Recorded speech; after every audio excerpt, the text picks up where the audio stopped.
सिद्धिविनायक मंदिर न्यासावर लवकरच शासकीय अधिकारी नेमणार। विडा मोरे पाटलांवर झालेल्या आरोपानंतर कार्यकारी अधिकारी बदलण्याचा निर्णय। मंत्रालयीन विभागातील कार्यकारी सचिव नेमण्यात येणार।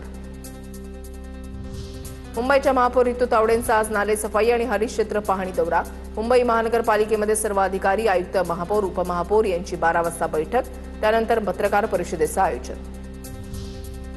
थकबाकीदारांच्या जप्त केलेल्या मालमत्तांचा बीएमसीकडून लिलाव करण्यात येणार। भूखंड आणि इमारतींच्या मूल्यांकनासाठी संस्थेची नियुक्ती।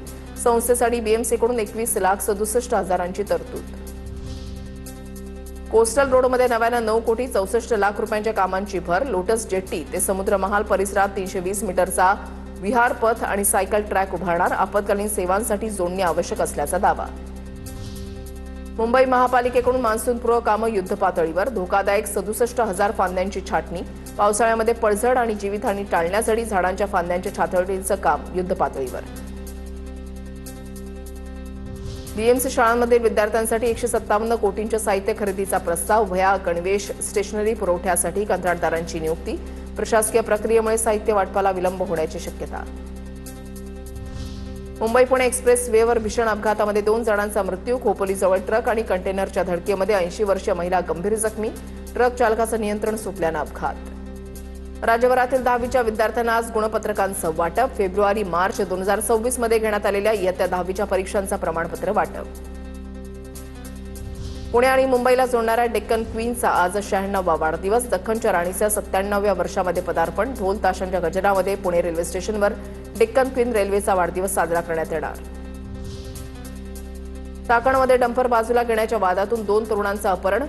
बिरदवडी फाट्यावरून गाडीमध्ये जबरदस्तीनं कोंबून नेत जीवघेणा हल्ला। 7 ते 8 जणांवर गुन्हा दाखल। पुण्याच्या भोर तालुक्यामधल्या कामथडी गावात शिवप्रतिष्ठानच्या धारकऱ्यांची बैठक संपन्न। संभाजी भिडेंवर सोशल मीडियामध्ये होणाऱ्या टीकेविरोधात आक्रमक भूमिका। टीका करणाऱ्यांना धारकरी पॅटर्न दाखवू, बैठकीमध्ये इशारा। राज्यातील 757 शाळा बंद करण्याच्या किंवा अनुदानापासून वंचित ठेवण्याच्या शासन निर्णयाला मुंबई उच्च न्यायालयाच्या कोल्हापूर खंडपीठाकडून स्थगिती।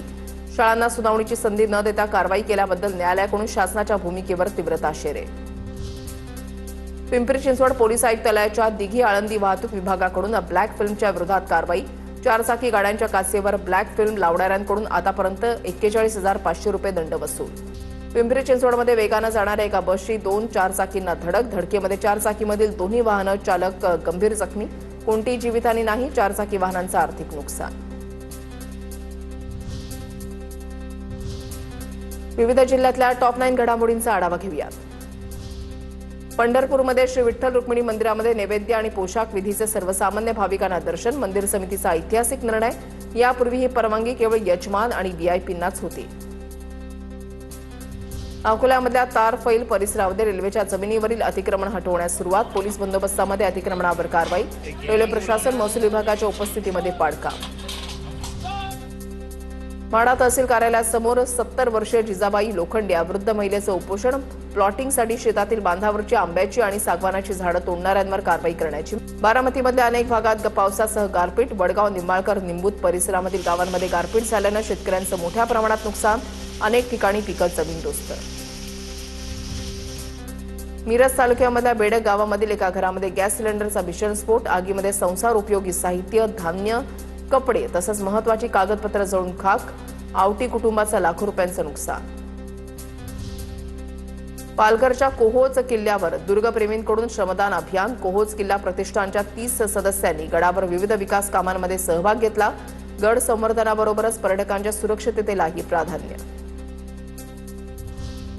गडचिरोलीमध्ये रानटी हत्तींमुळे शेती साहित्य आणि पिकांचं नुकसान। नागरी परिसरामध्ये हत्तीच्या उपद्रवांमुळे शेतकरी त्रस्त। हत्तींनी आंब्याची आणि बांबूची झाडं तोडली। लोखंडी जाळीचं मजबूत कुंपणही जमीनदोस्त। जालन्याच्या बाजी उंबरत तांडामध्ये भोंदूबाबाला महिलांचे दागिने पळवले। गावकऱ्यांनी पाठलाग करून भोंदूबाबाला बेदम चोपलं। भिक्षा मागण्याच्या बहाण्यानं 4 ते 5 भोंदूबाबा गावात शिरले होते।